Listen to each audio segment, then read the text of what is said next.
नमस्कार दोस्तों। गाड़ी है शेवरोलेट की स्पार्क 2008 मॉडल है। अब इस गाड़ी में ये प्रॉब्लम है कि आरपीएम है जो है वो बहुत तेज़ जा रहा है, जबकि एक्सेलरेटर में मैंने कोई पैर नहीं लगाया है। और इसी बात को मैंने इंग्लिश में भी लिख दिया है ताकि अगर कोई विदेश से देख रहा है तो वह भी अपनी राय कमेंट्स में दे।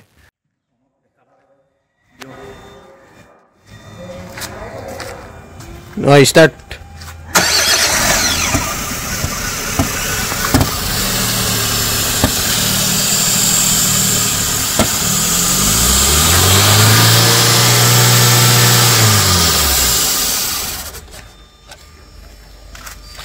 हाँ, तो बात यह है कि गाड़ी पहले बिल्कुल सही चल रही थी, लेकिन फिर ये हुआ कि मैंने सोचा इसका जो ईजीआर वॉल्व है उसको साफ़ करके देखा जाए कि इन 16 सालों में कितना कार्बन जमा हुआ है। मैंने सोचा कि अगर साफ़ कर दूंगा तो बेशक की परफॉर्मेंस जो है वो बढ़िया हो जाएगा। तो ईजीआर वॉल्व और उसके साथ में लगी हुई मेटल होज़ को मैंने साफ़ किया अच्छे से। थ्रॉटल बॉडी क्लीनर का यूज़ किया था मैंने। कार्बन अच्छा खासा था। साफ़ करने के बाद जब वापस फिटिंग किया तब गाड़ी ये दिक्कत देने लग गई। अब दिक्कत ये है कि चाबी घुमाते ही गाड़ी 4-5 सेकंड तक स्टार्ट रहती है बिना आरपीएम बढ़े, लेकिन उसके बाद आरपीएम बहुत तेज़ बढ़ जाता है।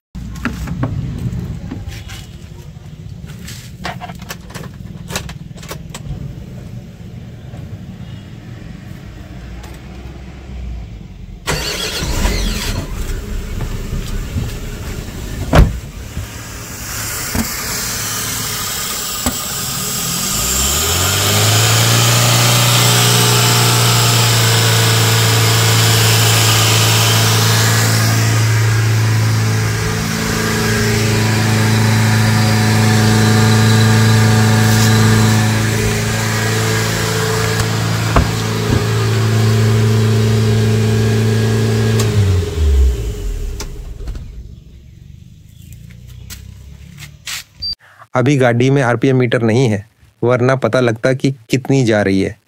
लेकिन सुन के तो यही लग रहा है कि 3000 या फिर उससे भी ज़्यादा जा रहा है। इनटेक मैनिफोल्ड के पास से हिसिंग नॉइज़ आती है। सुन के ऐसा लगता है जैसे हवा लीक हो रही हो, और यही आवाज़ स्टार्ट बंद करने के समय में भी सुनाई देगा आप लोगों को।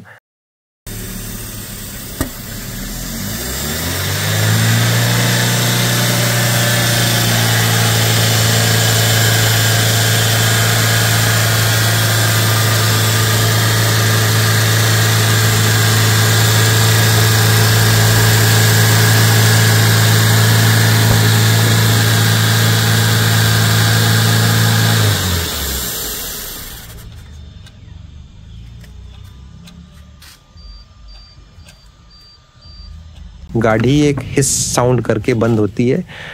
अभी प्रॉब्लम क्या है समझ नहीं आ रहा है, लेकिन ये पक्का है कि इनटेक मैनिफोल्ड में बहुत प्रेशर बन रहा है, जिसके कारण एयर इनटेक के पास अगर हाथ रख के देखे तो एयर का बैकफायर महसूस होता है। मतलब ऐसा लगता है जैसे गाड़ी शुरू में पटाखे मारती है, साइलेंसर से नहीं, यही इंजन बे में से ही मारती है। और जब भी पटाखे मारती है तब इनटेक में से बैकफायर फील होता है। मतलब सिस्टम पूरा उल्टा हो गया है। हवा जो है वह उल्टा थ्रॉटल बॉडी के बटरफ्लाई से निकलकर बाहर आना चाह रही है इनटेक के थ्रू से। स्पार्क प्लग न्यू ओईएम डलवाया था 1 हफ्ते पहले, आज खोल के देखा तो बिल्कुल काला हो गया। जो भी हुआ है ईजीआर खोलने के कारण ही हुई है। इससे पहले गाड़ी बिल्कुल ओके थी। मतलब अभी सही करने के चक्कर में गड़बड़ हो गया। आप लोग अपनी राय कमेंट्स में ज़रूर बताएं। Thank you. सही हो जाए तो एक अपडेट जल्द ही दूंगा आप लोगों को।